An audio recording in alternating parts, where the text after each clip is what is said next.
the demand of fish in this country, we have not made half of it. Not even quarter of it.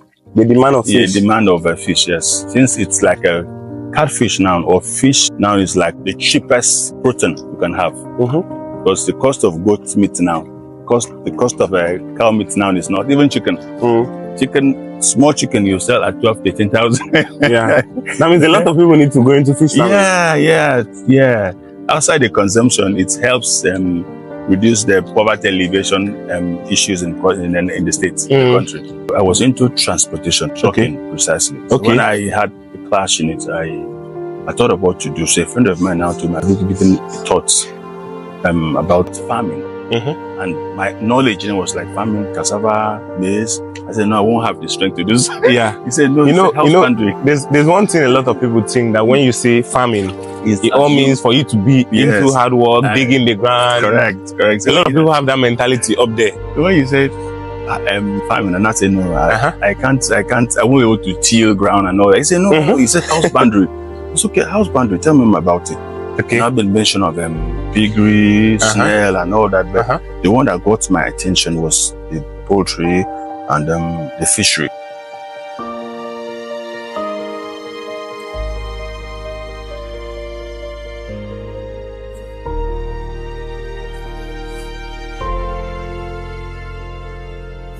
Welcome back once again to my YouTube channel. It's your boy Chidera Nwafo, and I've been telling you guys one thing, that agriculture is the way forward in Africa. And there's this misconception going on that agriculture is for poor people, but I'm here to help change that narrative. I'm going to be doing a small business series, interviewing a lot of farmers, and so this can serve as a source of inspiration for you out there. I have a man here with me who is turning his backyard into a mega fish farm. And this is generating him a lot of revenue. This is something you also out there can do too. So if this is your first time seeing our channel, subscribe, like this video, and come with me to see this man who is turning his backyard into a mega fish farm and making a lot of money out of it. Hello, sir. How are you? So what's your name, sir? Just introduce yourself to us. Okay, my name is Rolly Williams. I'm a fish farmer. I'm into aquaculture, yes. How long have you been into aquaculture? It's been since 2012. 2012. So that's roughly 12 years. That's a really long time. Yes. So how has the business been? How has it been going? Yes, it was at early stage of starting. It was a bit challenging. Yes, but along the line, since I got to understand everything, I went through the rudimentary training and everything. So I would say that it's the best decision I've made for myself. Being a graduate of I have BSc in marketing, I have HND in business admin. So I now, transform my knowledge into fish farming, and I'm doing very well. Do you think it's profitable? Oh yes, it is. It's very, very. As a matter of fact, I did both poultry and fishery. But the poultry was a bit challenging in terms of, although it's quick cash in poultry. But the mortality and the challenge of sweeping the pen and all that. So, and then when I weighed the time consuming. Yeah, when I weighed the boat, I now thought it wise to switch to fishery, and I don't have anything to regret. I don't. So basically, you hatch this fish. Yes, on your own. Yes, So do you teach people how to hatch it? Yeah, I do. I had some students that came into training, which I finished with them, and they are doing well now. Over time, I discovered that it was the best, because after finishing school for these years and them not being able to get the desired job, which is white collar, and switching to this not intentionally but due to condition. But I now discovered that I would rather ask my children to join me and be a part of this, because there's more to achieve in it.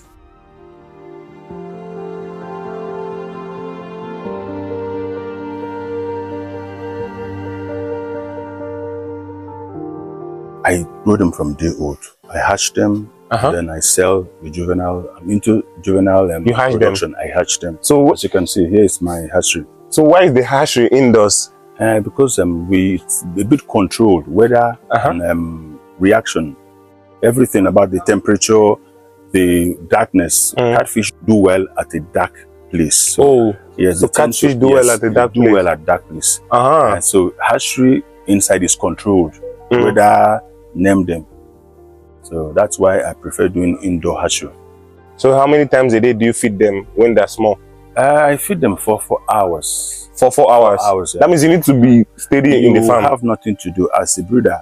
You don't have anything to do except.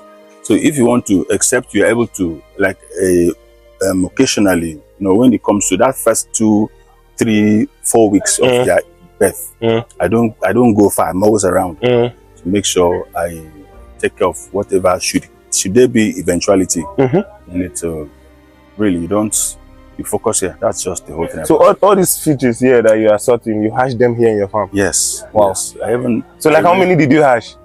I came out about 100, but as it grows towards what I'm 100 what? sorting, 100,000. 100,000. Yes. 100,000 fishes. Yes. Yeah. So before they get. How long did that take you to hatch? No, it was within 36 hours. 36 hours you don't. 100,000 fishes. And then, so the challenge comes in taking care of it.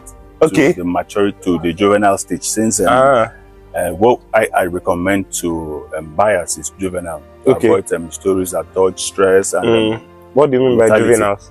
Juvenile is the size of catfish that is a bit bigger. That is can withstand stress, and maybe whatever challenges that comes. So, but fingerlings are the ones to conventionally sell, and then most of the buyers have challenge with fingerlings.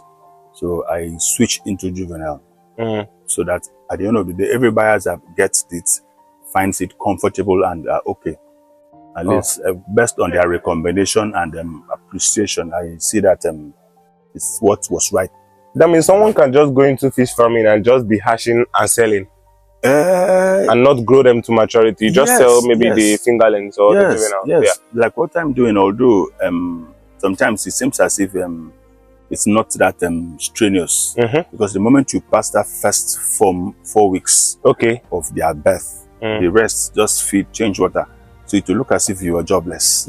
And so I venture into the grout too. I do both grout. So for the grout, it's not that stressful? No. Just change water, feed them morning and night, change water. You're good to go. So I know that as a farmer, you'll be having challenges once in a while. So what kind of challenges do you have? The challenge, if I should say, is just the challenge of feed. Because cost of feed now is on the high side and it's affecting us. Okay. Yes. Normally, like coupons, with the breeders, coupons, we were buying coupons 18,000. When you say coupons, is a name of a product. Okay. So the size, like for we breeders, we were buying coupons 0.3 to 0.8 to 1.5. We were buying it at a cost of 18,000 naira, but now it's 42, 41,000. Okay. So you see the difference in it. So it's affecting, and the 2mm for the juvenile production, 2mm we do buy for the juvenile, was 26,000, 24,000. Okay. As I speak to you now, it's 63, 64,000. Oh. So you see the difference in it, and it's affecting the price, and for that reason, some customers complain a whole lot. So it looks as if you, the breeder, you're the one skyrocketing the price. So it's really affecting us actually. So who are your major customers? My major customers, they're spread across. I have some in Akwa Ibom, some in the northern side. Fellow farmers or consumers? Both consumers and fellow farmers. Okay. And the grow-out farmers. Yes, because I do grow-out too. So I have both on the area of consumption and the ones that actually are farming. So over the time, I've cut across the states with customers. Okay. Yes. So I noticed some of the waters are kind of green. Does it not affect them? Well, the greenness of the water has to do with, we call them, like it's algae. Algae growth due to the sun effects. Okay. And because if, like in the hatchery, they won't have the green because it's out of sun. But when they're out of when they're out here, they experience sun reaction, and the sun reaction is what's causing the algae growth. And then I wash it, I clean it up every week. But this one are my brood stocks, as you can see. So the algae to a certain point does not affect them that much because brood stocks prefer it's a place that is a bit dark, where they feel hidden, like hide from people's view. So okay, the broodstock are the bigger ones. The broodstocks are the ones the parent stock are used in producing. Okay. So like this other pond, you see it's clean. The ones that contains juvenile. But the broodstock container, the pond that contains broodstock doesn't really need to be washed every time. So how do you hatch? Okay, simply the act of taking the male, taking the female out, and then we have hormones that we inject the female with. Okay. And then we cut open the male to take out the sperm sac.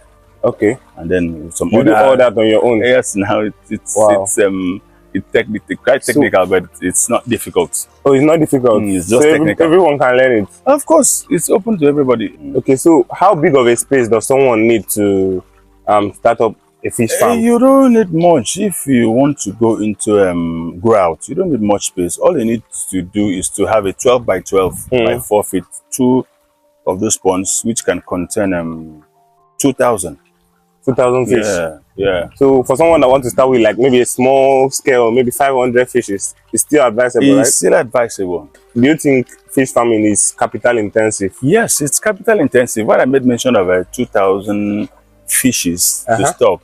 You'll be talking about if you're doing to a table size, which is from 1 kg.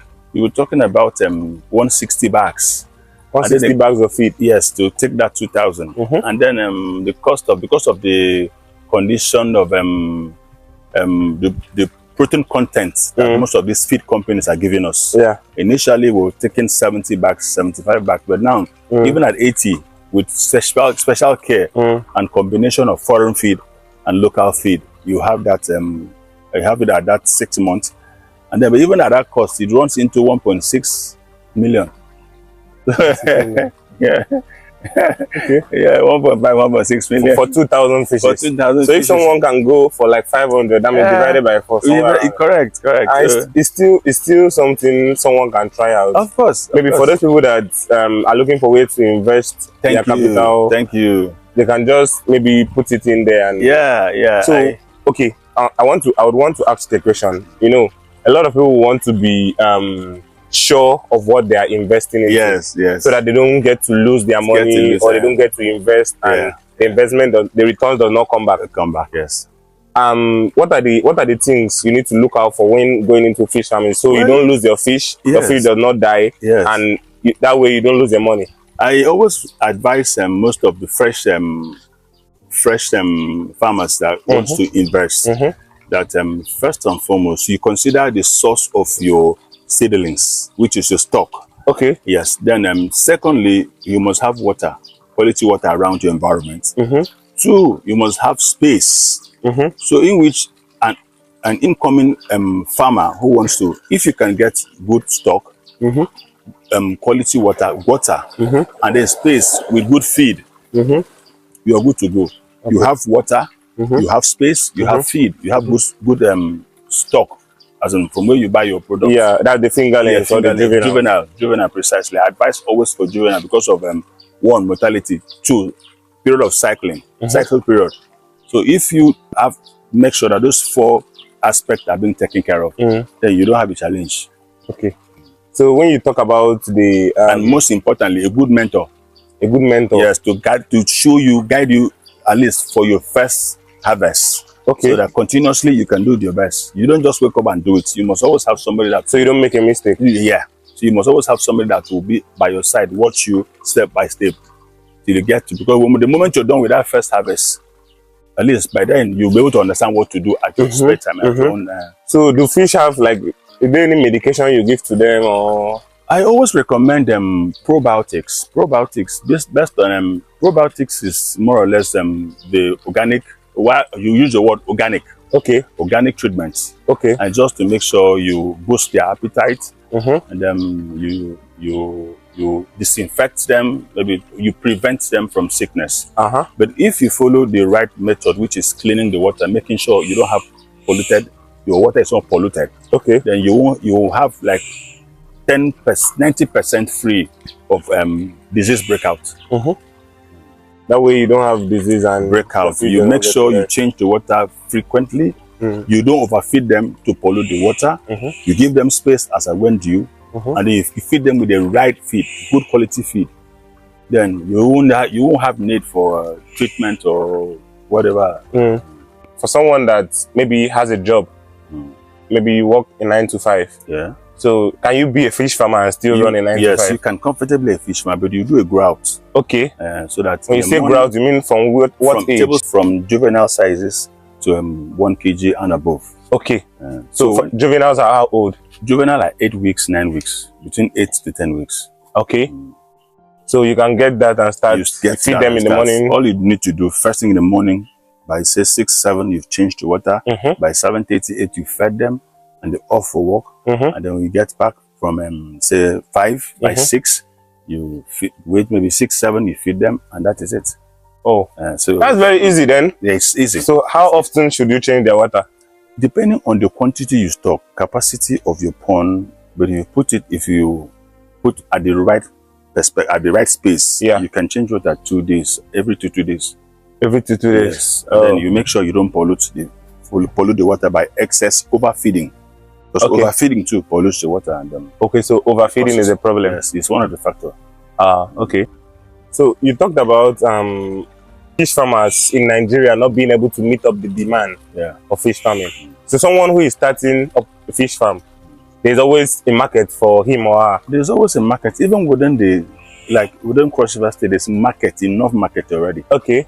But what I see that's a bit of a problem is that the synergy, the linkage is where the challenge is. Okay. Because as a fresh farmer, which you are not associated, you are not linked to other farmers, you might not know where to go to showcase your products. Yeah.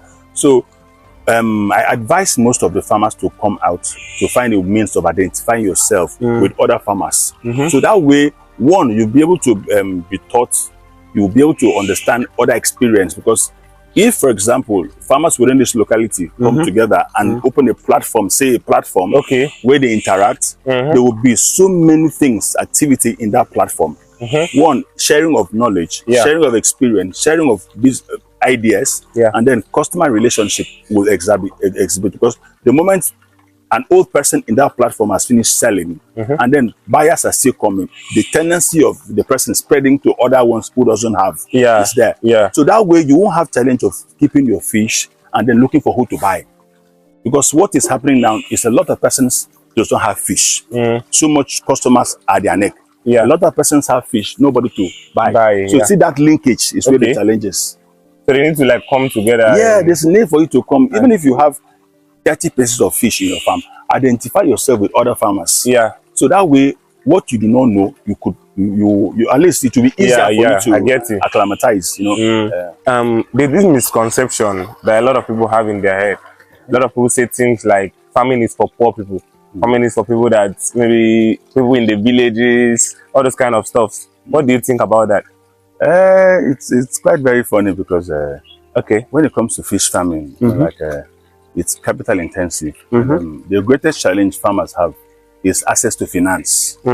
So if a rich man who has a pond of it takes about for example, it takes about 15 to 12 to 15 million to 18 million to actually rear a fish, 6,000 fishes. So if you're looking at area of hybrid, there's a species called hybrid. So those breed takes 3 to 9 months. 9 months? Yes, 9 months. And it comes in up to like 3 kg to 5 kg sizes. So it takes you between 15 to 18 million to achieve just that quantity of 6,000 to 9 months. So which poor man can afford that?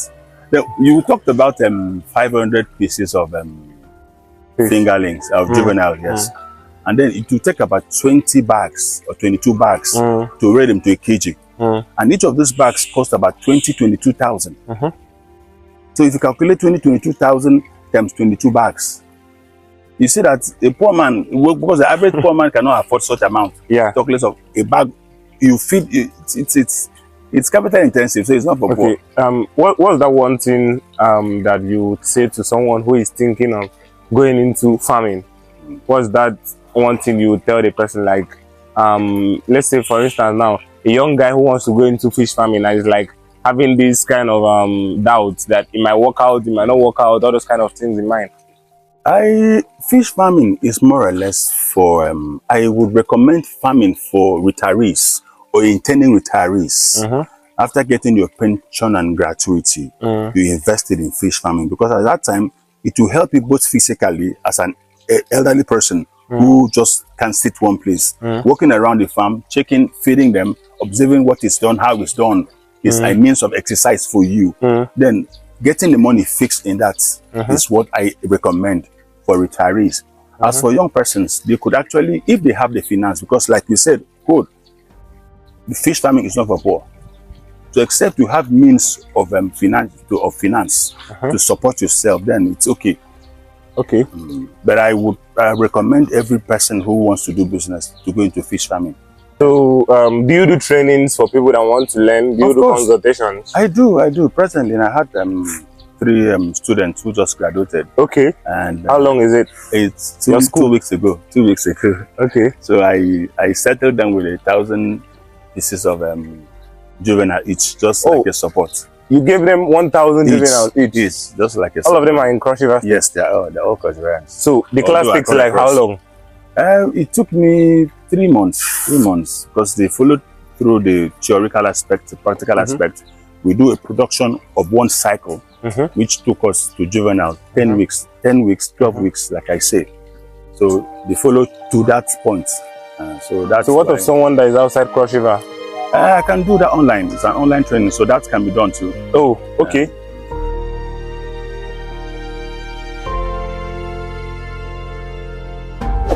If you enjoyed this video, please would appreciate if you give us a like. Also subscribe to our YouTube channel and turn on the notification bell to join our amazing family. And also click on the next video on the screen to watch another educating farming video.